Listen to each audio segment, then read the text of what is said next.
Qlik Dork back again. Today I'm coming at you live from my Qlik Dork Data Cathedral studios here in, not so sunny Gainesville, Georgia. We're in the midst of some really violent winterish storms for us. So thunder, lightning, rain, all that good stuff. My episode today I'm entitling hashtag the right way.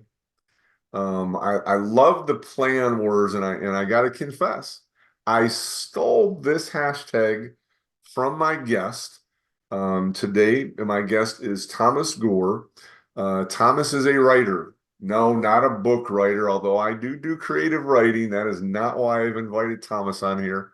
We're not going to be talking about character development in fictional plots and things like that. We're talking about data writing. And I reached out to Thomas after Dorkcast 24 when I saw the incredible ways that Henri Rufin from radio was using a right product with Qlik, and the ability to capture data and have that control processes I thought was so phenomenal. And Henri's focus was on the brilliant use cases and reasons and places to capture data. Thomas is going to help us focus on the actual technical nuggets of the right process. I know that y'all are multitaskers, so feel free to reach out to Thomas on LinkedIn or reach out to Thomas on his email at Inform Datalab. And having said that, I am going to stop sharing my screen so that we can just talk with one another for a few seconds here. Thomas, welcome to Dorkcast 25, my friend. Hi, Dalton. Yeah, thank you very much for having me, and welcome from Aachen in Germany, in a very western part of Germany. So today it's finally very sunny in here. No thunderstorms anymore. We've had them also the past days, and I'm really looking forward to our webinar. So showing you all the capabilities that we bring with write-back and planning directly into Qlik. Now, and this is something did you start doing this like last week, Thomas? Is that you've been like writing data for like a week or so, or has this been longer, buddy? It's been quite longer. So we started doing this in 2015 with Qlik View. So nowadays we had to develop Qlik View extensions. This was quite a hell, but it worked anyhow. So we saw directly the need for Qlik customers that they don't just want to analyze data in Qlik, they also want to write back in Qlik. They want to give feedback. They want to add comments, create new data sets, edit data sets, do data maintenance directly in Qlik. And so we developed this for our first write customer in 2015. And this was also the time when the first versions of Qlik Sense appeared with the new APIs. And then we immediately migrated the idea from Qlik View to Qlik Sense. And honestly, it made a lot of more fun to develop extensions for Qlik Sense. So all those things grew. We gained more customers, more feature requests. And so this whole product became an entire business unit here at Inform. It's not just me developing this product. Meanwhile, we have 10 people developing this product. Additionally, we have consultants, support, and so on. And we do not just do simple write-back anymore in Qlik. We also do financial planning in Qlik with our solutions. Nice. And I think that link between write-back and financial planning was something that really came alive in Henri's webcast, Dorkcast that I did with him, and just the ways that he thought of doing it. Because I think for many people, it usually starts with comments, right? I need to capture analysts' thoughts while they're seeing the data so that others can learn from their insights, right? If Sally Sue found something, I got to capture that insight so that everybody else automatically sees that insight when they see that same data. And then things spawn from there. And I got to tell you, I'm so happy to have you here today. I'm ready to kind of dig in. We've actually been connected for a long time. I've been using Qlik since the Qlik View days. But 2015 was actually when I became the Qlik Dork. And Oh, really? so I've been seeing what you guys were doing. We've been connected, I think, online since 2019. I love Yes. seeing the use cases, and I think that's if you're watching this, stay tuned. And I will mark these sections off because I think it's understanding the use cases for the different things that are being written back are as important as understanding how they get written back. But Yeah. we're going to look at all those as well as the technical side of where does this data get written to. So Thomas, I think you've got a few slides that you were going to share to kind of lay this out so that people understand, hey, this isn't just a one-trick pony thing. There's a lot of different ways that you guys capture information for those different use cases. Absolutely. So what I can show to you is exactly the screen here. Okay. So now you should see the presentation, right? I do. Perfect. It's a blank presentation. It's going to be a whiteboard. Can I get my marker out? Yeah, we always start from scratch, right? Nice. Yeah. So what we just want to tell to our customers and also to our partners is with Qlik and Write, we combine, first of all, the greatest BI platform worldwide that we have, which is Qlik. And Qlik delivers all the analytics and insights with the Qlik engine underneath, with perfect dashboarding, and especially when you're taking a look to the cloud with application automation, alerting, AutoML, and so on. And we extend this platform with data entry, data maintenance, so the simple write-back use cases, coming up to native budgeting, forecasting, and planning solutions. And with those technologies, you can build whatever you want. Yeah, you can make Qlik a single source of truth. You can build your financial planning solutions. You can build your ESG solutions. You can build some employee vacation planning solutions, whatever you would like to. And what is, one second, what is an ESG? ESG, it's a new standard here in Europe that stands for sustainability reporting. Okay. It's a really big thing in here. So you have to enter your sustainability KPIs to a platform and give it a standardized report that has to be reported to the government. Very nice. Therefore, of course, you can use Qlik perfectly to combine all those data silos, create this report, export it as into a PDF or so. But of course, you also have to perform some data entries. And why don't you do this directly in Qlik? That sounds like a plan to me. I don't know why anybody wouldn't. Yeah, absolutely. Okay, And that's fantastic. And that second bullet nails it, right? There's a lot of reasons why you need to capture input and keep it together. And the best place to do that is obviously where you're already looking at the other data and you're getting your insights directly. yes, so I love that. And our main benefit in here is you are doing write back and planning in Qlik. So you have only one data model, you have self-service BI and self-service write back. And with those combinations, you can build your single source of truth, right? So you don't have to run separate software components, just do it directly in Qlik and don't leave Qlik anymore. I love it. I love it. And this slide shows really how we went through the entire write-back use case chain since the first projects that we've had. So first of all, if you don't have a direct need to have some write-back or planning in Qlik, you always have the need to do simple data entry and commenting. You just said it. I want to give the data more context. Why did the revenue decrease? Why did I win a project? Why did I lose a project? Whatever, here's the wrong data. Or you have just to collaborate with your colleagues. So therefore, we have implemented simple write-back data entries like drop-downs, calendar, checkbox, and so on.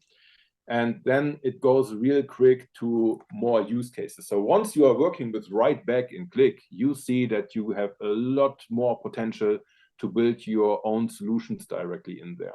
And those solutions are based on smart data entries. So we have developed a write live technology. That's what we will see later on. So we are able to interact on data entries immediately.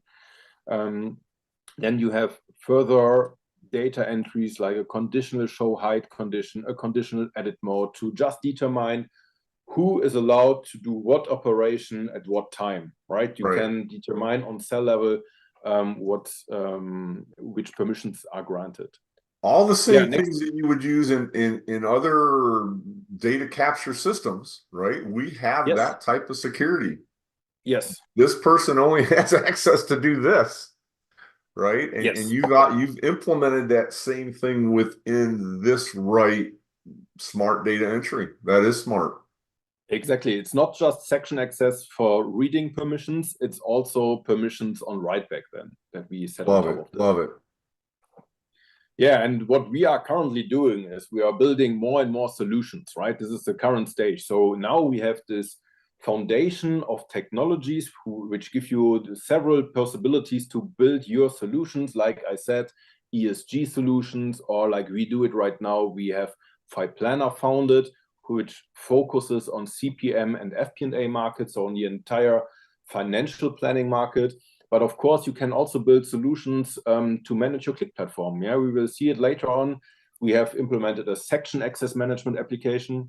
And you know it, Dalton, when running section access in Qlik, you manage it by either Excel files or inline scripts in Qlik files. And it's a huge manual effort to manage all the new security rules or section access rules and deploy it to your application. And we can do this fully automatically inside of a Qlik application. I love it. You can manage your sheet access control. You can migrate from on-prem to SaaS and so on and so on.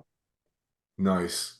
And so when you say solutions, I'm assuming that the solution means you've got some templates that are already pre-configured, pre-built, that helps people do a jump start and get into that. And I think for those who are out there in financial planning, I think it would be important for you to explain Fee Planet just for a moment.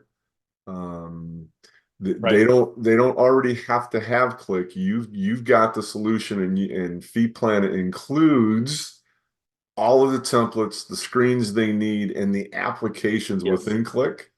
Yes. And then you help them get Qlik in behind the scenes. Exactly. So Fee Planner, the name stands for financial planning and analytics. That's why we also highlighted the last 8 years. So, nice. Right. So the analytics part is, of course, Qlik, because why should we develop our own analytics platform as there still is Qlik, right? And File Planner is the part that we deliver with our components, or in Qlik context, you would say extensions. And here we have the thought to give you a financial planning and analytics platform for your sales planning, cost planning, forecasting and budgeting, and so on. And you don't have to use any expensive third-party tools like Jedox, Board or so anymore. You can do this directly in Qlik with full planning capabilities and the best analytics engine underneath. Nice. I love it. I love it. And we will see our IDP application really quick in a couple of minutes then. Okay. All right. Well, I think that sets a good tone for what the variety of things that they'll see, and helps people understand that there's more to writing than just comments. Yes, absolutely. So what you can see here, right, is the product family name. And then we are substituted into several kind of extensions or components. We will start with edit and form for data input, data commenting, and so on. We will then go over to write Gantt for project planning. So it's an editable Gantt chart, which is also really unique in the Qlik ecosystem.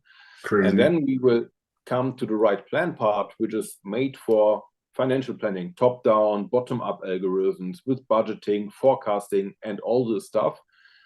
And at the end, we will also see not the QMC, but the WMC, so the right management console, where you can manage all your applications, where you can build your use cases. We have a full no-code approach. This means you have to configure your use case. How does my write-back endpoint look like?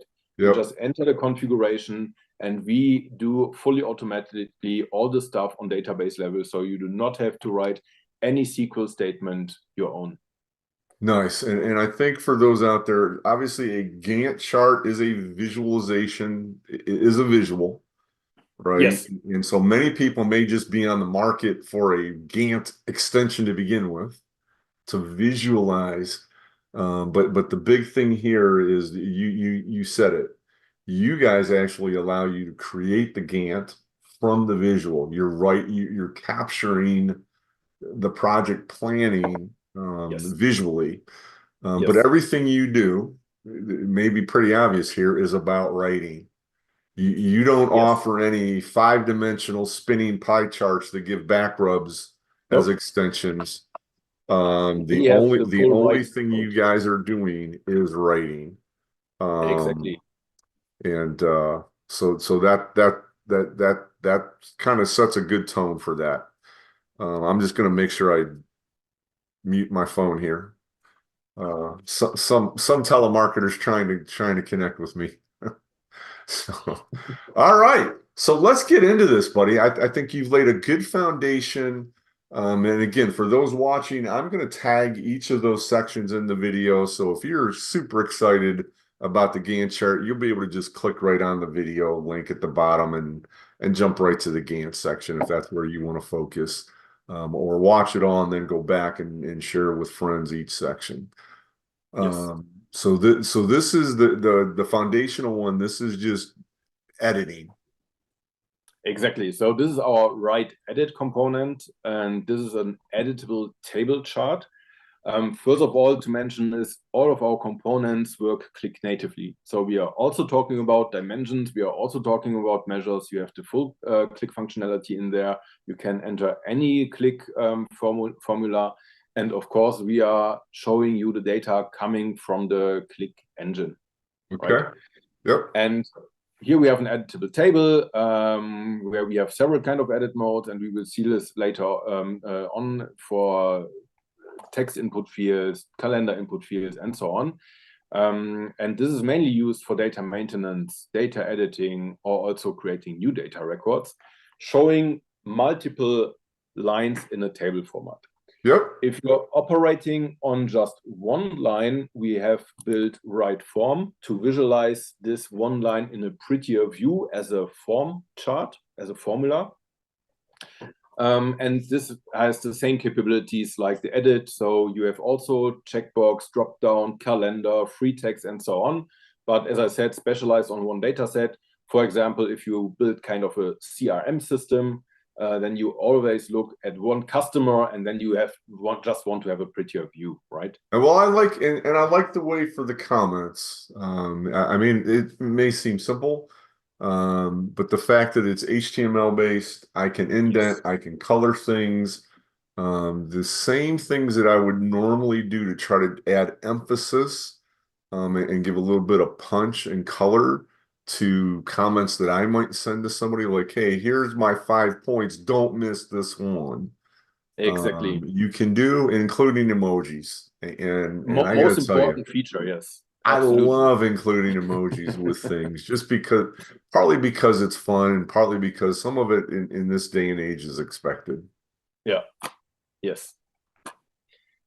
And really important for us is, you can see this right here. So we have implemented a write live technology. And live technology means every user who is operating with writeback wants to have immediate feedback on the data entries he or she made, right? And if you have a simple formula like here in a total price, and you say, I don't know, the total price background color is green if the checkbox is checked, and orange if it's not checked, you always need Qlik to perform an entire data reload to determine if this is now green or orange. But with Write Live, we found a way to kind of friendly hack the Qlik engine and give it some values that it doesn't know yet, but Right. let the engine interpret the value. So here you can see, as soon as we check the checkbox, the background color changes immediately, and this is all done by the Qlik engine in the background with native Qlik formulas. That's the most important part. Yeah, and you mentioned a reload. I think it would be important. You're capturing information. You will want to reload that to the Qlik model.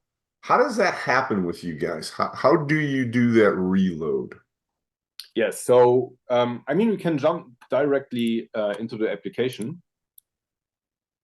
Well, you can stay on the slide. I just technically, like, what is it that happens? You say I need to reload this model. How does that happen with you guys? Because I think what your approach to it was interesting. Yeah, so the process is following. You just enter any kind of cell, type in a new value like 500K in here. Now I have changed this value, and I can simply click on the save button. Then the data is stored to a database, and we trigger a reload of the Qlik engine. And you see right after the reload, we can see the changes and the impacts directly here in the. And how did the reload happen there? Because I think that was the. Yeah, we do have a server component, which is the write server, and the write server takes the data to be stored into a database. And once this is done, we send a do reload request to the Qlik engine. So it's triggered by our write server, and it always happens after a save event. And I think the key thing here that I was trying to go for was I think you call the task engine. It's not the user doing a reload. You're calling the task engine, so that even users who don't have edit capability for Qlik objects and wouldn't ordinarily be able to push, reload script, are able to get the data reloaded in that way. Exactly. So the reload is always triggered by the server, and the server authenticates via APIs, via the certificate passphrase method, right? Nice. And it's not triggered by a user. So independent if you are an analyzer user, if you're a professional user or capacity, it doesn't have to do anything with the reload because this is triggered by a service user. Yeah, and I think that was important. I think that's important for people to understand, because I think there would be a fear, oh geez, Bob isn't allowed to do a reload ordinarily. Yeah. Bob's not doing the reload. Bob's capturing information. The right product is doing the reload. Exactly. Cool. Right. So let me expand this component. As I said, this is the write edit component. And here we are looking at some order forecast data. And every line is defined by an order ID and item number. And then we can change any kind of value. And here we just added a lot of edit modes that we have. So as I said, we have a calendar field where you can just pick a date and change it, like a delivery date, date of production, or whatever. Just simply click in here. We do have drop-down values. So every field where you want to give the user a predefined list of values just to have a high data quality, right? So you don't want to write a customer the wrong way or just to add new customers in this view. You can use drop-down. So for example, if I type in AB, you get all the customers where an AB occurs in the name. So Copacabana sounds great. We do have traffic lights for statuses. We have checkboxes for yes, no conditions. We do have ratings. We do have numerical inputs. And as you can see, here is also the write live technology. So as soon as I click on confirmed yes or no, the background color changes immediately for the average price per unit. The average price per unit is also calculated live. This means as soon as I change a value in here to 1,000, for example, we see that the average price is recalculated immediately. So this means I can enter any kind of formula by line where I say, take this sales forecast divided by the quantity, and this is then the average price per unit. If I change the quantity to 6, for example, we see the result again. And here, clicking into comment, we see also our what you see is what you get editor, where you can just style your text, do whatever you want. And when editing the data, you might have noticed it before. You see those orange triangles in the right upper corners. So this means here I have changed some values, but not saved them yet. Okay. Yeah, now I can click on the save button and all the changes will be saved to a database. Or I can also click on the cancel button just to revert my data entry, and then it's reset to the value that are loaded to the Qlik data model. Nice, nice. And it looks very native. I mean, it looks like a Qlik table. Yes, absolutely. That's our full approach. We want to have it as native as possible. We just want to give the same user experience that the user already knows from Qlik. And It's for the really, sake really of those important. watching this, what is the preload? I see in kind of grayish background, it says Yes. preload. What does that mean? Exactly. So in general, we have implemented a data paging algorithm in our extension. So this means as soon as I scroll down, we reload the next page. As you can see, this Okay. indicator. So if I've got 150,000 rows and I just Yes, edit the top 2 rows, I'm not waiting for it to load 150,000 rows every time. exactly. And now I have done no selection. If you say, I'd like to override every single value with just one click, you can use our bulk change, but therefore you have to preload all data. So I click on this. Now we have loaded the entire data set. And now I can go to the sales forecast, say every order is for $5,000. And now I have changed every single line in here. I do not click on the save button. Wow, yeah. Right now. Okay. But we could All say, right. I don't know, let's select 3-4 customers. And now we say the sales forecast is 6,000. I click on save. And now we have changed 69 changes with just one click back to the data model. Wow. It's just as easy as this. Yeah. I'm willing to bet some customer requested that functionality at some point. Absolutely, yes. This is too much. I'm typing over and over. And right after, they requested another functionality where they said, okay, we want the users only to override at maximum 50 rows and not the entire data set. So this is right. We exist, that's what we just say always. We exist since 2015 on the market. We have had more than 300 customers with projects, and together with our customers, we define the roadmap. And this is how this thing is growing. Yeah, it's not growing just on our own ideas. It's growing together with the customers and their requirements. Very cool. Great job, Thomas. Thank you. What's really, really important, especially when you're talking about being enterprise ready, right? Because of course, we also have customers with just 10 users, but we have also customers with enterprise licenses. So they use hundreds or thousands of users. They want to be enterprise ready. And enterprise ready means, for example, that they want to have an audit trail of every single change. Yeah, absolutely. And here we can see a native Qlik table. And we can select this order number with this item number. So we are looking on one data set, but we can see that this data set has been changed, I don't know, 12 times or so. Okay. And we can then see who has changed it, when it was changed, and of course we can see also what has changed. And now you could say, I'd like to do a rollback to version number 10, for example. You can select version number 10. In this case, our form component renders, and I simply say, do a rollback, click on save.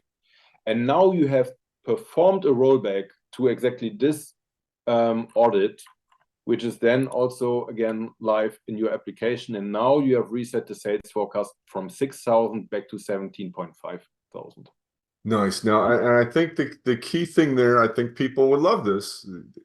The audit trail is done because you guys write to a SQL database. Exactly. We write back and to SQL is the only export method that you guys support. And I think it would be important. I want you to go ahead and say in your words, why is SQL the thing that you guys support? So yes, of course, we do support the classic OLTP databases like Microsoft SQL, like Oracle, Postgre database, we do have SQLite support for proof of concepts, but we also support OLAP databases like Snowflake or Azure Synapse. If this is not enough, we also have a REST connection, so you can also write back to a REST endpoint. And what we see is that most of the customers use the databases in general that I have mentioned right now, and this is why we decided to support those databases for write-back operations. Well, and I think the key thing when we had talked earlier was that you use the SQL databases because they provide the transaction control and the multi-user abilities. Yes, of course. Right. Yeah. So instead of worrying about reinventing a wheel, how am I going to lock, multi-user access to a CSV or a text file? That's the point. That's why we don't support the CSV database vendors, right? Those technologies provide that type of control and transactional ability. By using those databases, you can, hey, I'm going to save the data and I'm going to keep an audit trail of it as well. So that when you were showing those transactions, you've got a table behind the scenes of that audit history then. Exactly. So I can show this real quick. And just remember, we have this order ID, item number, date, customer, and so on. And the order ID and the item number, that's my key that I'm saying, hey, this has to be unique. Yes, exactly. Okay. So here in the properties of this sheet, of this extension, we defined in the server settings, we want to write back to the endpoint facts.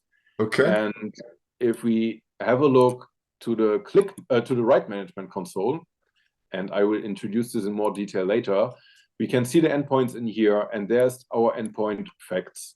Okay, and it is have a look in sales SQLite.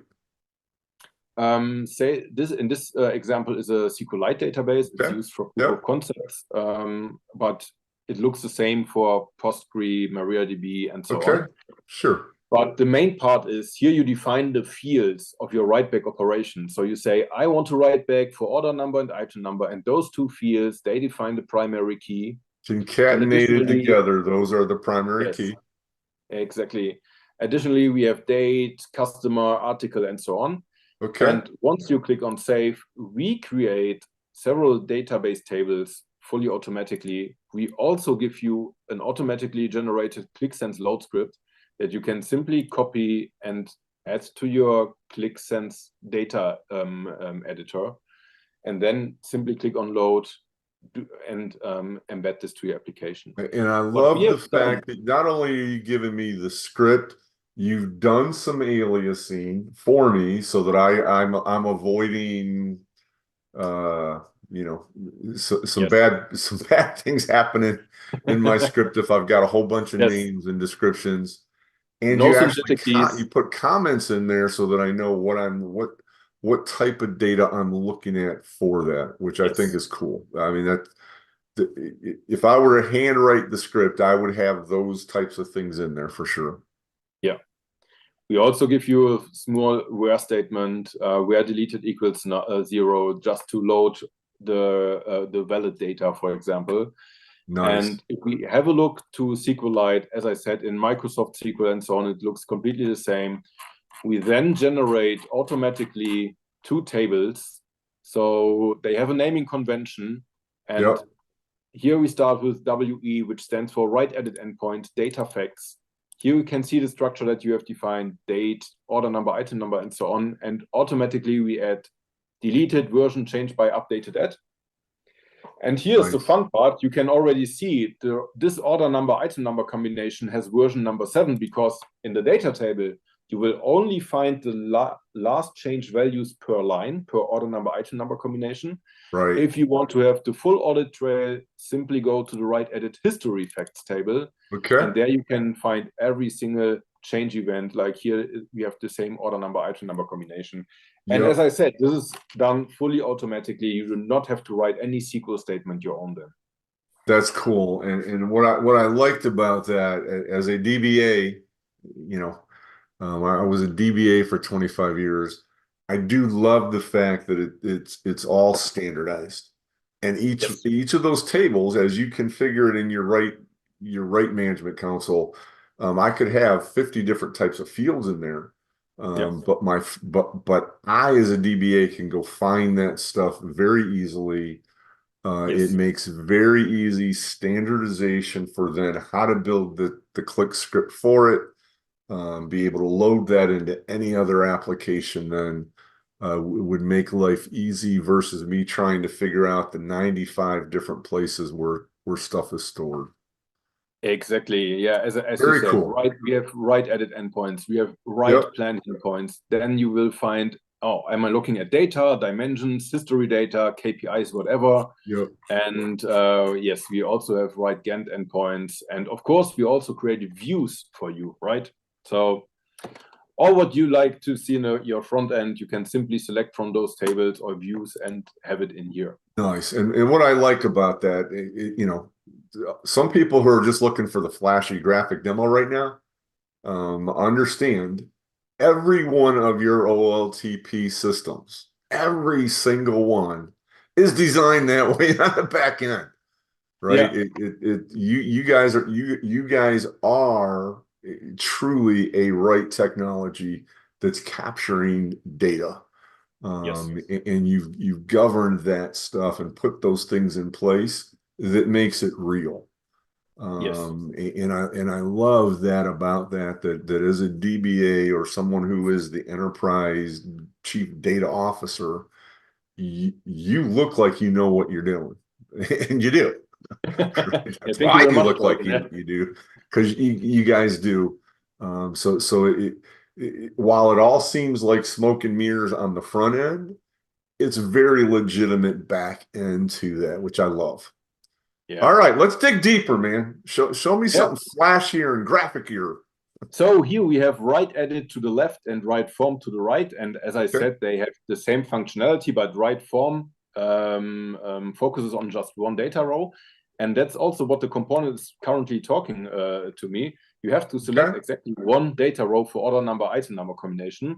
So let's do this. Item number 1 and order number, I don't know, this one, for example.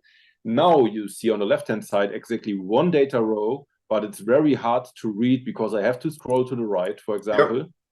And this is just visualized here in a prettier view. And of course, if we go to the edit mode of this sheet, you can style this like your Qlik Sense dashboard. So we have also added a grid, as you know it already from your Qlik Sense sheet. So this means you can move your edit modes just around and place them wherever you want to have them. Wow. And you can make them bigger, you can make them smaller, just Can based you add on. other text into the grid? Like if I Yes, wanted you could. I mean, instructions? yeah, what we are currently working on is that you can build kind of accordions, so kind of group styling Okay. in here, but you could add text like a not editable dimension. But as I said, we will release those accordions or groupings Nice. really, really quick. We are currently working on this. Nice. And Nice. what I talked about before, so when it comes to more complex workflows like permissions and so, you can add whatever you want. So we have seen this colorization at the beginning. This means if confirmed is checked, we want to have a green background or stroke around here.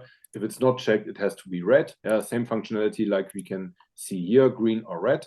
Right. But you Yep. can also use your Qlik formula to determine what happens when, what is shown when. So for example, here we said if the status turns green, we want to have the comment. If we don't have a status which is green, we don't want to write a comment, right? Okay. You could say it like in a CRM system. If the possibility goes over 50%, we want to have additional fields to be filled. Or you could say Dork is allowed to change the sales forecast, but not the quantity, and Thomas the way around. So I am allowed to change the quantity, but not the sales forecast. You can Okay. enter those permissions on cell level or on column level if you want to. So a while ago, you mentioned there was a hack to the Qlik data model. Yeah, friendly. That's kind of what you meant, right? Because I Yes. couldn't use a Qlik functionality for Yes. data that's live like this. So this is Yeah. your live hack. So help me Absolutely. understand that a little more, or show me what that formula would look like, and just talk through what do you mean by that hack? Yeah. So in general, here we have this background color, right? So we are talking about red or green, and this is defined in the column of average price per unit. Yeah. So here we have defined a background color expression. It's really simple. If confirmed equals 1, then green, otherwise red. Right. And once you enter this formula or change it, you get this pop-up from our side. And this just shows you how we now define this functionality. So first of all, you have this Qlik expression up here, and we identify all the Qlik fields that are set in your Qlik expression. So confirmed is the only one, number 1. And next, you go to this mapping where you say, link the Qlik field to the right technical field name. Because for every field, you can define the right technical field name, which is important for write-back operations, for the right live technology. So just for you as a Qlik front-end developer, it has nothing to do with the end user at the front end. And here you can simply say the Qlik field confirmed is also called confirmed in my component. And once you change this, we send this request to the Qlik engine, which doesn't refer to the confirmed field of the Qlik data model anymore. It refers to the cell of the write-back component. And now we send this request to the engine. If 5 equals 1, then green, otherwise red. And we also give you a preview for the result of the first row. So here you can just simply follow this implementation workflow, click on save, and once you have done this, it fully works and changes the color immediately. Thomas, that is crazy cool. And I think I'm glad I had you show it. Because somebody's thinking, I don't want to hack my code, it might violate my warranties, in my support. You're not actually hacking Qlik's engine. No, it's not an evil hack. It's just a capturing the formula just the way I would in Qlik. And behind the scenes, when you're using the API, you're actually creating it. You're creating the real formula to use your field names in that mapping. That is super cool, and that was a very user-friendly way to do it, including being able to highlight the different parts so that I could see what that color was. Yes. Because I can't tell you how many times I've got a list of my RGB codes or my hex codes, and I copy and paste the wrong one into the wrong place. Yeah. So that's cool. Very user-friendly way to do something complicated, to support things in a native way, and let it be as user-friendly as it can, so their developers don't have to learn new formula functionality. They're still using Qlik, and then there's just a little WYSIWYG interface that they map those two fields. I think that's a brilliant solution. Yes, it has to be self-explaining. This is what we also tell about. It's not just self-service BI from Qlik, it's also self-service write-back. So you can define your components. If you're familiar with Qlik Sense development, you just need at maximum 1 day to be able to build your full applications your own. That's awesome, man. That's awesome. Yeah. All right, so we've looked at write, edit, we've looked at form, we've seen the live, we understand it, we know how we're doing audit trails. What's next on the list, man? Let's keep going up that hierarchy of really cool stuff. Yep. So the next thing is write Gantt. And write Gantt is an editable Gantt chart. Yeah, as you can see it here, it's a visualization, but as you said before, we are not called read, we are called write. So we don't just visualize, we make this thing editable. And as Gantt charts are mainly used for project management, we also use this for project management. and planning. So let's jump directly into the demo, and then I will also introduce you into the business logics that we have implemented in here. Right, Gantt.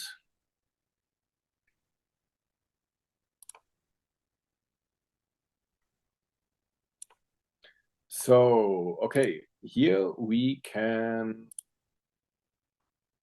select, I think I have a better bookmark with more data in here. Yes. So what do we have here? That's a complicated project there, man. Yeah, we are talking about the project of office relocation, right? And this entire project takes about 322 days. Okay. It starts at the 30th October in 2025 and goes into end of January 2027. And office relocation is subdivided into several sub-projects. So, for example, we have a sub-project which is called office facing, furniture installation, and employee relocation. And most important, at the end, we have a party milestone. So, and you can go as deep as you want to here in this hierarchy. So this means office facing, for example, has interior office, has say hello, new task, and Dalton.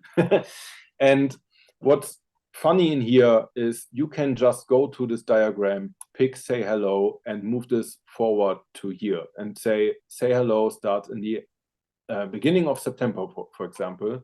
Wow. And once you have done this, you see that the items underneath, which are linked to say hello, are automatically rescheduled, because with this link here, we have said after say hello has ended, we can go ahead with new task and Dalton and so on. And of course, simply click on save, send it back to database, reload is triggered, and then you can also see that the start date has stayed the same, but the end date, for example, has changed. And you can do your analytics directly here in Qlik. Nice. While we're there, I love the fact, I wanted to bring that up. I love the fact of those little pop-up messages confirming to me that things were saved, but that they just timed and scrolled off the screen. So I don't have them constantly on my screen. I don't have to move up there and click. Those things were just kind of rolling off. Gives me a chance to consume. I just get confirmation. And I imagine as a user, I just peripheral see the green, so I'm confirmed, and I don't even have to read it anymore. Yeah. So I like I like that interaction and confirmation back. Yeah. Absolutely. Right. Thank you. And this is what we do in every component, right? So every component has this navigation bar, always with a save and a cancel button, and then some additional buttons per extension. And once you click on save, you get this success message, or you get an error message if something went wrong, with the message text underneath that helps you to contact the support. Nice. Yeah. Okay. You can simply click on the plus button and say, I want to add a new task. And this task is called, I don't know. Qlik Dork. Painting. Okay. What did you say? Sounds good. Painting with a comment. You can say, is this of type task, project, or milestone? You can give it a start date. You can give it a duration of, I don't know, 16 days. Click on save. And now it's created.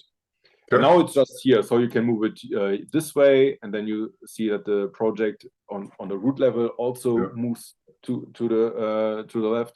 You can move it here. Wow. But as soon as you start giving it some scheduling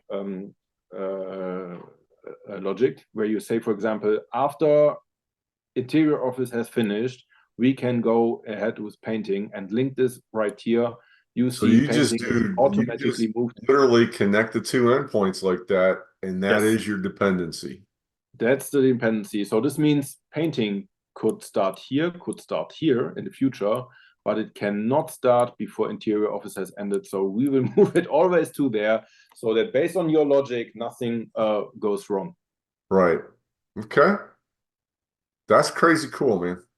Yeah, absolutely. That's I think it's gorgeous just in visualizing the Gantt to begin with, let alone being able to actually interact, create the project plan, track the milestones, create the dependencies between them. Yes. That's beautiful. Just And for us, it was very important to have a parent-child relationship. So this means it's not that you have defined, I want to have 10 dimensions in total, and you have to add every single 10 dimensions. What happens when you want to have another subtask? Yeah, so you can click on the plus button as often as you want. You can go as deep as you want in the concatenation. nice. So there's no limitation based on the parent-child combination. And how are things colored there? Like, how do I know things are 50% done, 80% done? Yeah. So here, let me cancel this first. We have added a colorization, a color mix formula. I think it was color mix 1, the Qlik formula. So this means you can define a progress in here. And if the progress is, for example, here only 50%, click on Oh save. my gosh. The less we have finished it, the more red it becomes. And due to the color mix, now it's kind of, so I don't yellow. have to click the thing and then type percent complete, blah, blah, blah. Yeah. You just drag the slider. Exactly. If you move it to the left, it's red. If you move it to the right, it becomes green. That is crazy. That's crazy easy interface. I like it. Thank you. Very cool. Well, that man, if you like Gantt charts, this is one to look at, even if it's just visualizing the Gantt, but to be able to edit and control your projects right there in the tool is just, man, just super ecstatic about that. You guys have done great work with that. So what's next, man? That was like the last 5 seconds ago. Yes. So now we come to my personal fun part, which is write plan. So write plan is an editable pivot chart. And of course, this is the source of our Planner product, right? Because here we give you the possibility to change data with different kind of planning algorithms, like we have top-down, we have bottom-up algorithms, we have budgeting, we have forecasting. And this is also our unique selling point in the Qlik universe, because this is something no other vendor has. So we are the only ones who give you the possibility to have this forecasting logic and just do kind of what if planning, what happens with the best case against the worst case. So for example, next year we will win 10 huge deals against we will lose our top 5 customers.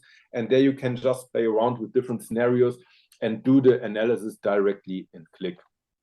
And so as a heads up for those of you watching, I would finish any drinking you're doing right now, because when you see some of the pivot table functionality capturing data, you're going to end up spitting your water or your soda out, or your coffee, depending on how you're hydrating or getting caffeine right now. So finish your drinks before he starts editing and shows you how it's real editing and being applied automatically across the pivot.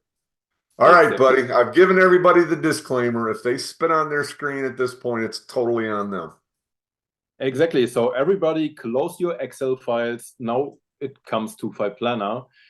The idea behind Planner is that we want to deliver you one single source of truth platform for financial planning and analytics.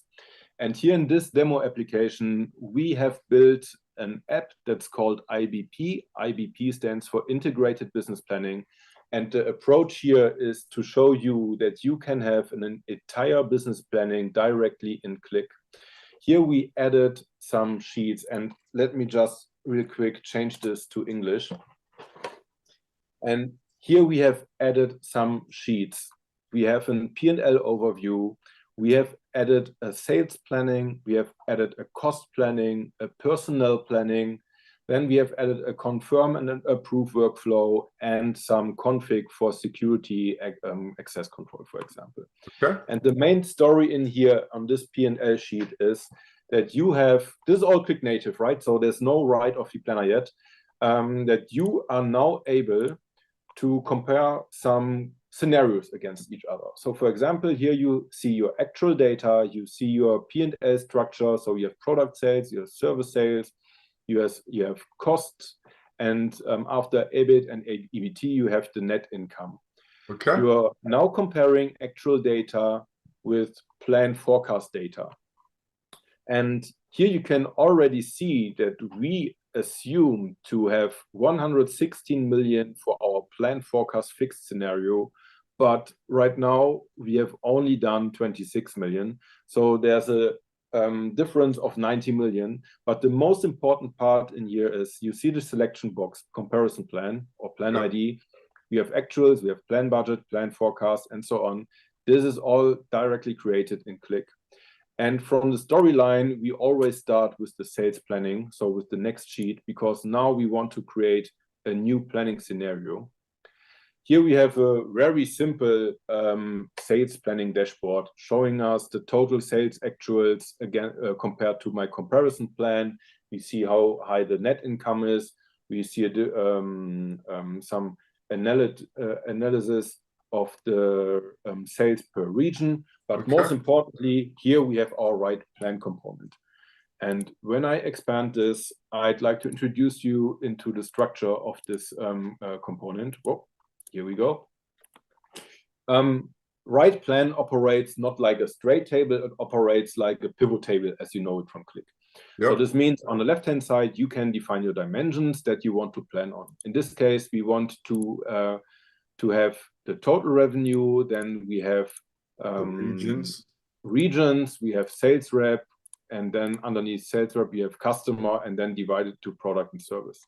And on the top level, we have the timeline. So in this case, it's year, month combination.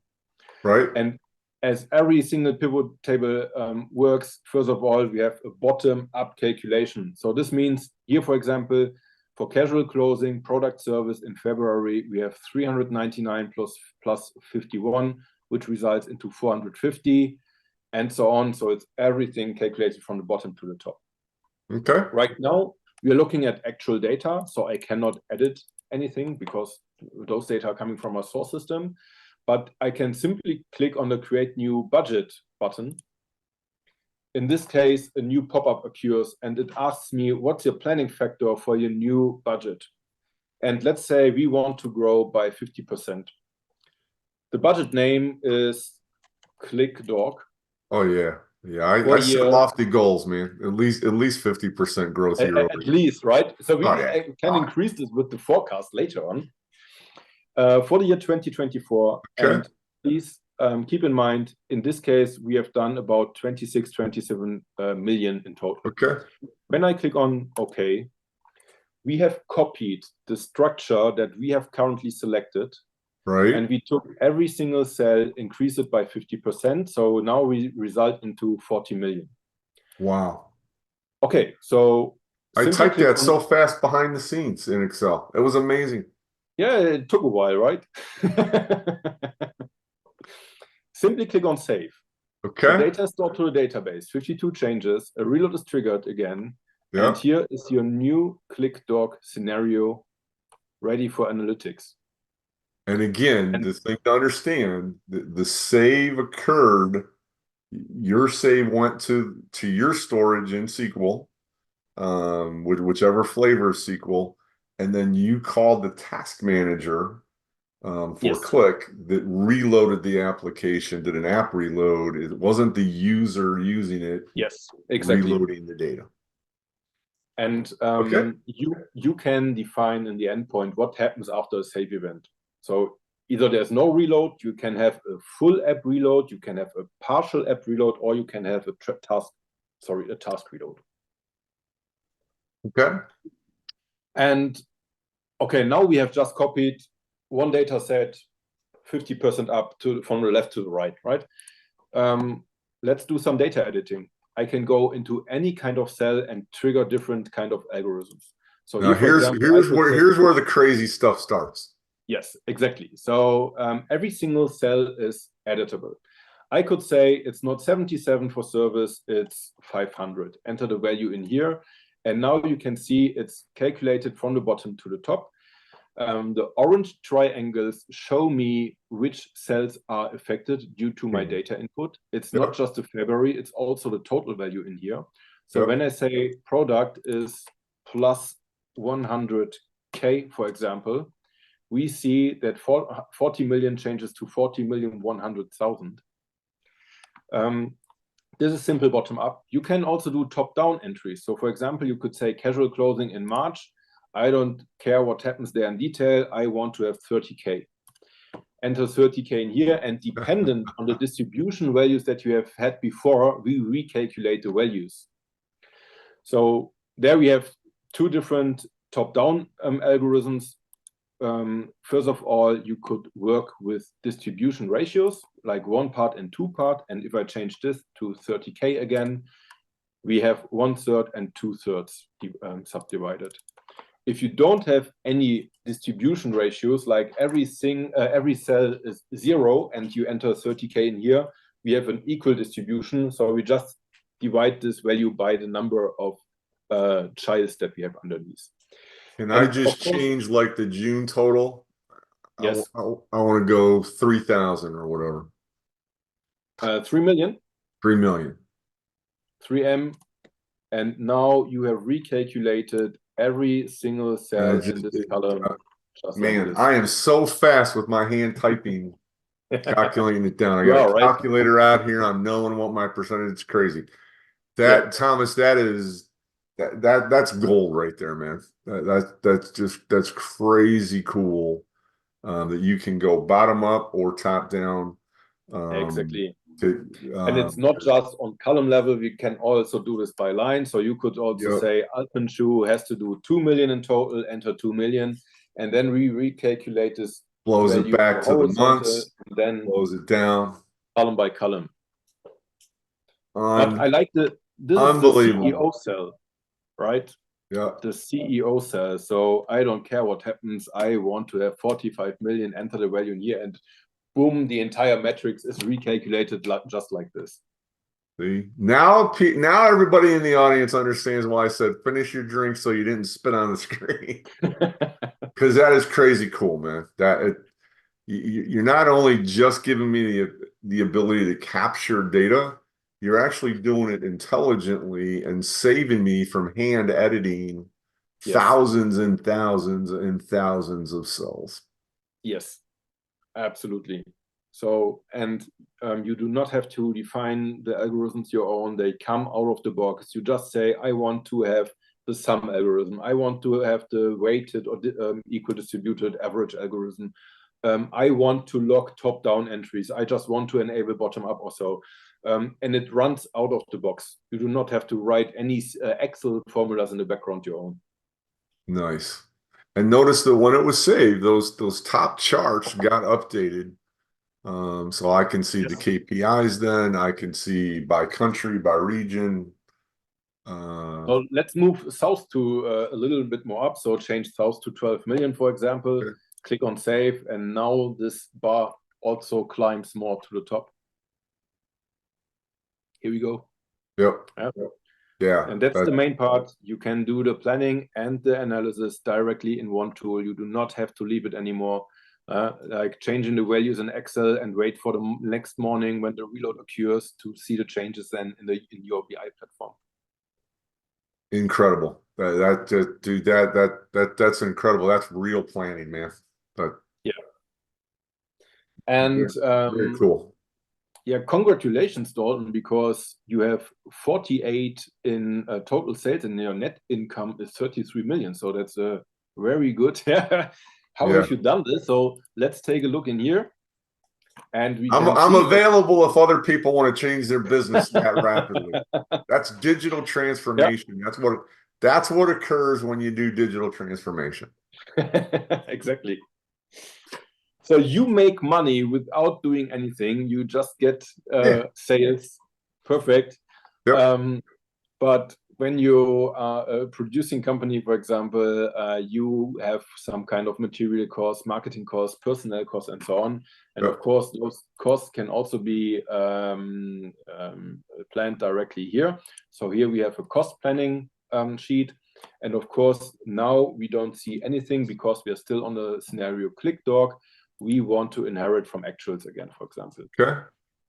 Here we just have a few data. For example, the first layer is in this case the P&L line, followed by cost center, and cost type. And again, we just click on create new budget. We give it a factor again, and the cost increased by, I don't know, 15%. And here it comes to a minor but very important feature in this process, because now we want to map those cost data to the sales data that we have created before. Okay. And therefore, we offer the user now a drop-down list of available budget names. So I'm tying a new cost budget to the sales budget. Yes. And here again, you can work with any Qlik formula where you could say manager is allowed to create a new budget name in here, but a controller can only pick from predefined budget names. So here we pick Qlik Dork for 2024. Whoop. Okay. Click on save, go back to Qlik Dork, and now we see that the net income decreases from 33 to 23 million. Oh man, I'm sorry for this. But just imagine, most of the companies who do budgeting and forecasting periods, they plan on the same day. They say, okay, next Monday from 9 to 12, we have to enter our figures. Yeah. And you as the manager can lean back and watch the P&L, how it changes in here, and give the users the call, hey, enough cost, we need more sales right now. Or you could also disable, you can lock the planning capabilities, where you can just say, okay, planning phase is over now, all data are entered, it's enough of planning. So every single use case is possible in here. Nice. For the personnel planning, we have added more capabilities. So again, left-hand side, we have 2 dimensions now. First dimension is the business unit, and then followed by the management, by the senior stage. So you can work in finance and controlling as assistant, senior manager, or supervisor. But the difference is here, under the year-month combination, you have now multiple KPIs. Okay. And the main use case makes sense. Price times quantity. Yep. The quantity here is that you can have the sum of FTEs, the price is the average salary, and then it results into total costs. Create a new budget. Sorry. So the sum of the FTEs stay the same. The average price per unit increases by 7%. We want to go to Qlik Dork 2024. And here we have created the budgeting. Okay.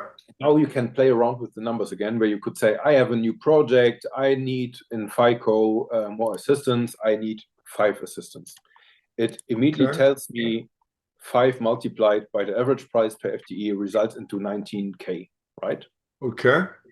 But you say, okay, I only have budget for 15,000, so enter 15K in here, and now it divides by 3,745 and tells you, based on your budget that we have readjusted a little bit, you can afford 4 FTEs in this month. Wow. So you can just play around. Of course, you could also change the prices, but here in this case, we said the prices stay the same. You only have to work with the sum of FTEs or with the total cost. Click on save, and now we are finished with the budgeting round for my scenario. Wow. So this means the Qlik Dork plan ID is now completely filled with all different data, and this would result into nearly 20 million net income. It's still, the 20 million is good, but I probably should just keep my day job at that point. Yeah, you're the lucky one. Yeah, very, very cool. Very cool. Yeah. I hope that people can appreciate that. And I'm sure they're gonna want to see that live. Yes. That's amazing. You know, it wasn't enough to be able to roll up or down or fill any cell, but now you had the same roll up or down from any whether it's the number of FTEs or the dollars or the total dollars, all of that just flies to every level in the hierarchy. Just Absolutely. remarkable. The speed at which we went to a new sales forecast, a new cost forecast, and a new headcount forecast. Crazy. Yes, Now, obviously, absolutely. we would play with those numbers more for real, but that is Yes. really fast being able to play that what if game. And you could have Qlik Dork 1, Qlik Dork 2, Qlik Dork 3, Qlik Dork, aggressive, Qlik Dork, conservative. Yeah, Uh, you could say, for example, okay, let's assume now we are at the end of or in the middle of the year, we want to create a new forecast. yeah. And there you could say, I'd like to mix a base with the budget. So base means from January to June, we already have our actual data. Okay. And now I want to apply July to December with Qlik Dork and Oh call man. this Qlik Dork forecast non-fixed. So remember 48 million that we wanted to have in this year. Yep. If I click on save right now, we see that we will only gain 38 million. This because what happened now, we took the actual data from January to June Yep. and then applied the budget data from July to December, and we see, okay, the actual data are quite low. We will not reach our goal if we go the way we planned at the beginning of this year. Right. Click on save. But you can also go and say create new forecast with the same setup and say I want to fix my budget, and this is called Qlik Dork forecast fixed. Okay. For 2024, click on save, and now we result back to 48 million, and the Yep. component tells me how I have to perform the upcoming We months. got to be really July. aggressive right now. Sell, Yes, this is sell, really sell. aggressive. Sell. Yeah, exactly. And this is how you Yep. can forecast, right? So you can do this Yep. quarterly, monthly, weekly, however you want, where you can mix the actual Very data with nice. the forecast data and just play around. I want to fix the budget. I want not to fix it. And there you can just play around and create all those budgets or forecasts that you can then compare to at each other. Yep. Yeah, and that's nice. I think it's helpful to be able to see those numbers and be like, hey, it's Yeah. nice that we say we want to still hit our original goal. These Yeah. might be outrageous, right? Yes. To hit our original goal, that's going to be ridiculous. Or at least we can immediately recalculate to know, look, if we keep doing what we're doing, we're not going to hit the goal. Yes. So your plan for Q3 better change, or you're Yes. not going to hit Absolutely. that goal. Yeah. Very, very nice. Okay, And so I think we've looked at all of the right components. How about that right yes. management console? Let's take a look at that a little bit and understand technically behind the scenes, how would I configure these things? Yes. So the right management console is quite similar to the Qlik management console or the Qlik SaaS console. So we try to reproduce the security concept that you have and have nearly the same user experience. In that case, we have three areas. We have the user area, management area, and admin area. Mm-hmm. And at the end of the day, when this is live, you will be most of the time in the user area. Here, you will find the endpoint part where you create your new projects, you give it them a structure, what I have shown before. For example, you go to facts, say, I'd like to connect to a database connection, give it the name. Then you have also security permissions. So we have created some spaces that are also known in Qlik SaaS. In Qlik Cloud on-prem, you would call this streams, where you could say which user is allowed to see which endpoints and save data to which endpoints. Okay. Then you can define the reload type, where you say it's no reload, partial or full reload, or a task reload, where you can pick a reload task that you have defined in the Qlik management console before. Okay. Right. And yeah, then you define the structure that I have shown, click on save, and then it's automatically created with the Qlik load script that you can see here. And so I think let's back up to the types of reloads, because I think that would be important for people to understand. I may have an application that has hundreds of millions or billions of rows of data, and I'm just using comments. I probably would want a partial reload where I just reload the comments. I don't want to wait the 5 minutes to reload a billion records. Exactly. And so I think that's good, because I mentioned how the reload happens, but that ability to determine, hey, look, the data, it's a planning app. Of course, you're going to reload all of it, right? Because it all fits together. Versus, hey, there may be comments or just a little bit of write data that needs to get reloaded. So you can intelligently decide, look, if the percent of data that needs to get reloaded is infinitesimally small, just do a partial reload. Exactly. Yes. So very cool. And when if I chose partial reload, when you build the script for me, do you include that stuff to say replace? No, we don't. So we just give you this simple load script to load the data from our table, because it's very hard to determine on which place you want to take the script, right? We just give you really this part with the simple loading, because you have to insert it anywhere in the load script where you just need it based on your business logic. Okay. Because I suppose there could be multiple apps that load the same endpoint. One of the apps is full, one might be partial. That makes sense. Yeah, exactly. Okay. But if you create, like we've had this personnel planning before, exactly. You created as a cross table?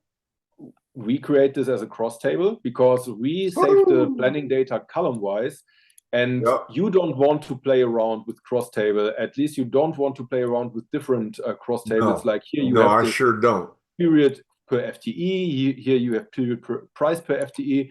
We build this load script for you so that at the end of the load, you only have one table in your data model that you can work with. You don't have to take care about left joins anymore and all this stuff.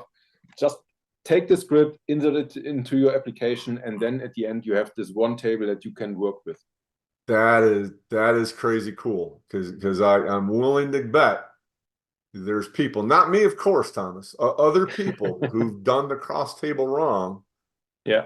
And they keep spinning their wheels. How do I take this and split this stuff up? Let alone how do I get this whole giant pivot thing together? Exactly, and this number takes the most of the debugging time. I mean, what you guys are kind of doing is what people are looking for with generative AI, right? I've got these 18 things. I want to cross table and click to do it. Boom! Here you go. Yeah, it's Mr. Right GPT in the background. Yeah, nice, very cool, Thomas. That's really cool. All right. Yeah, appreciate this. Yes, so the management area is where you create a storage connection to any kind of database. So for example, here we have a connection to a Postgre database where you define what's the server name, port, and so on. You give it the credentials, click on test connection, and then we tell you if it was successful, like in this case, or if something went wrong because of, right? So password authentication failed because I've inserted a false SQL username. You can define which spaces have access to this database connection. Nice. So default and Datalab, for example. And once you have created the storage connection, you can use them in your endpoints. Okay. We have access allocation rules where you can define when once a user or a user group logs in, they automatically get access to edit and plan and to the spaces default space endpoint. Okay. You can do the same for right management access, where you say, I have following users. So this user, for example, operates as a root admin. Root admin can change user area management and admin area. If you are only a WMC user, you can only access the user area, for example. Okay. Here you have the spaces that you can manage. So, for example, this is my personnel space. Only I have access to this database connection and to this endpoint. Wow. No other user can see it or can write back data into it. And here under users, you can then see which user logged in, which user is using the extensions in the front end, for example.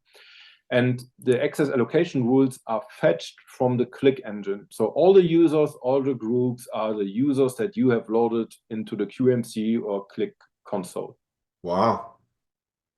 And I'm guessing you use an API behind the scenes to pull all that information. It's all Qlik native, yes. I think it's a repository API because here on Qlik settings, you connect, in this case, against Qlik Sense on-prem server. We communicate with the engine API, with the Qlik Sense proxy service and the repository service. We authenticate via client PFX file that is exported from the QMC. Yeah. And if you connect it to Qlik Cloud, you just need a Qlik Cloud API token. Okay. Very cool. Yes, and that's it. So then there's some technical stuff like network settings to import certificates. And so this is what you enter once after installation. And this is your daily business area in here. Nice. Nice. Very Let me turn on the lights real quick because it's getting really dark in here.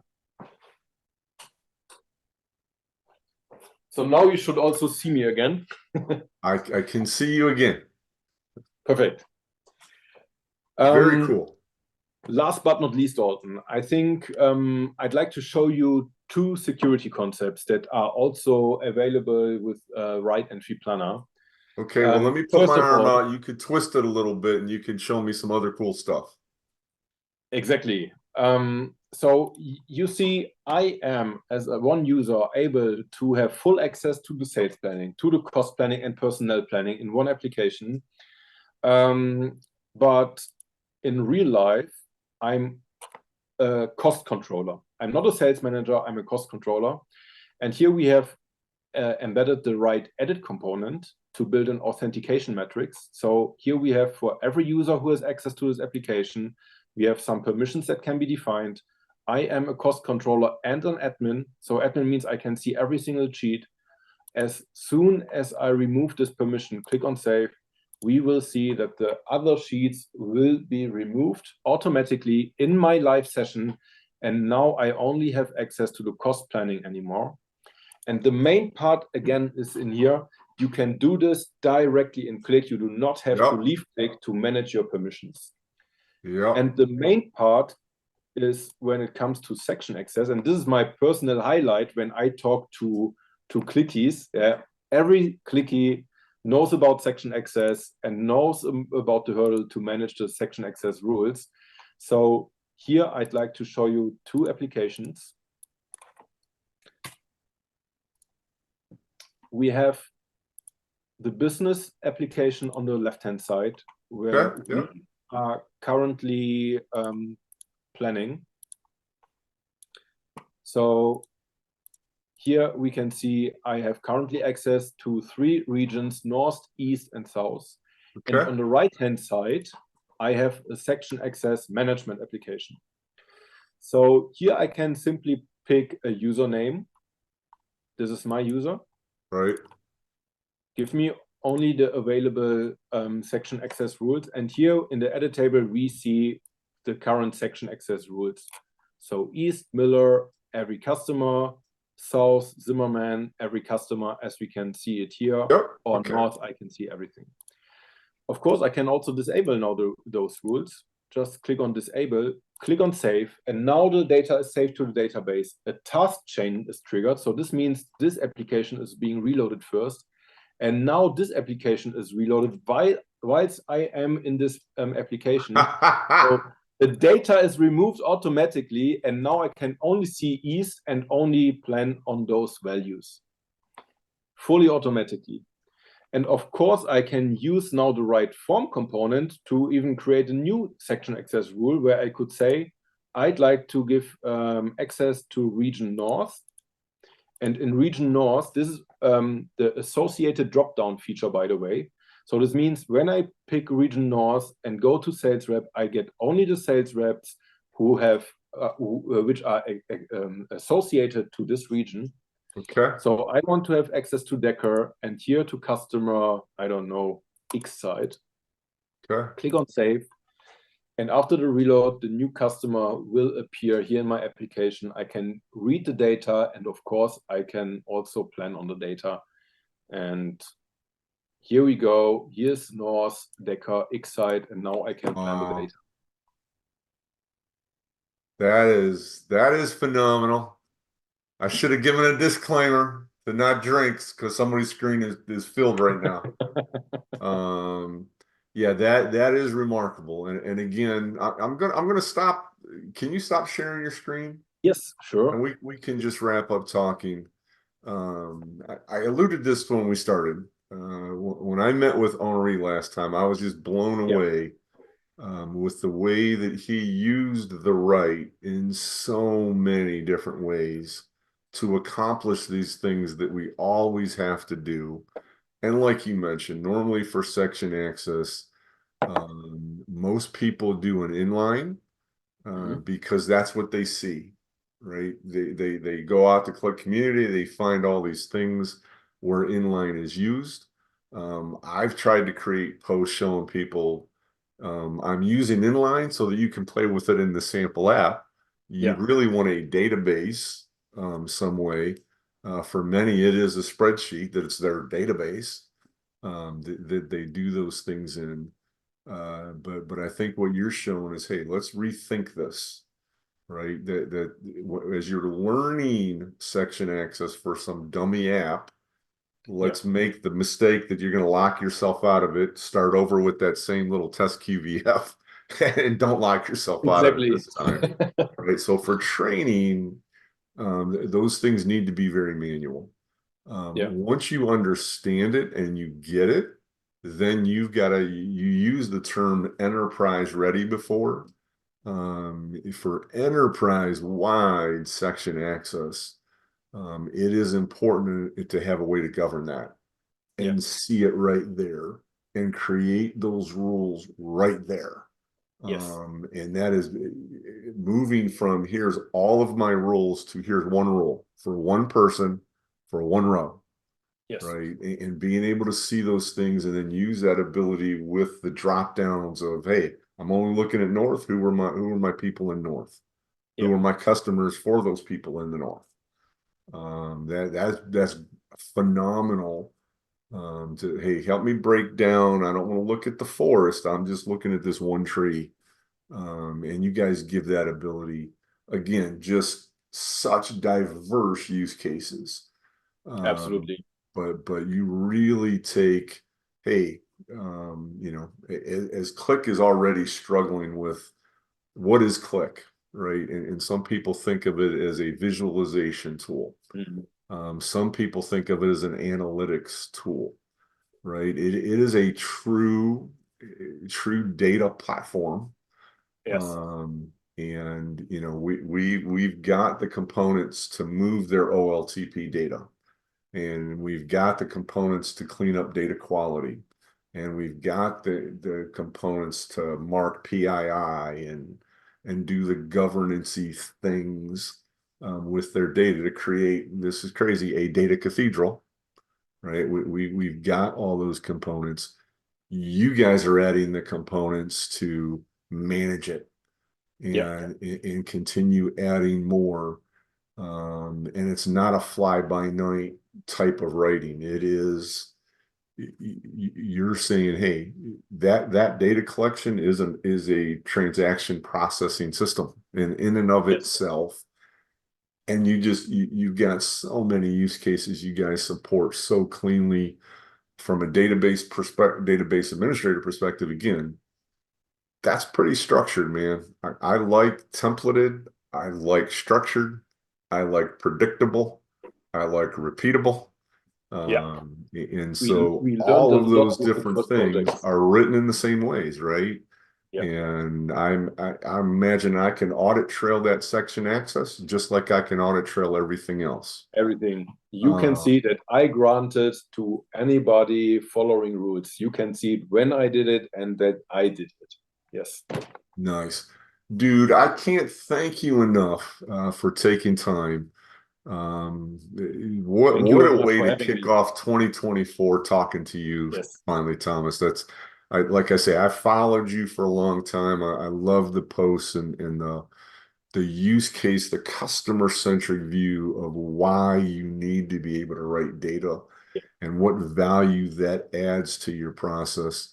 But you're clearly, this is a great way to extend what Qlik can do for the data cathedral, including encapsulating, capturing data to drive everything else that goes into the cathedral. So fantastic, man. What's one last thing you'd like to leave the watchers with?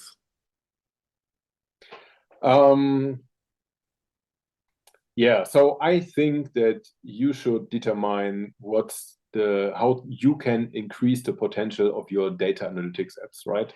It's not just analyzing the data, consuming the data, it's like interacting with the data. So as you also tell it, active intelligence, this is how we extend this active intelligence by adding comments, giving you the possibility to have data maintenance, data cleansing, and enforce the collaborations of your users in the Qlik platform. Very nice, man. As always, for everybody watching, I appreciate your taking your time. I know these are long recordings. These are not meant to be 60-second hype videos. This is how would you actually implement this? Can you see these things in your environment? What would the value add be? As always, I hope that y'all have a great, great day.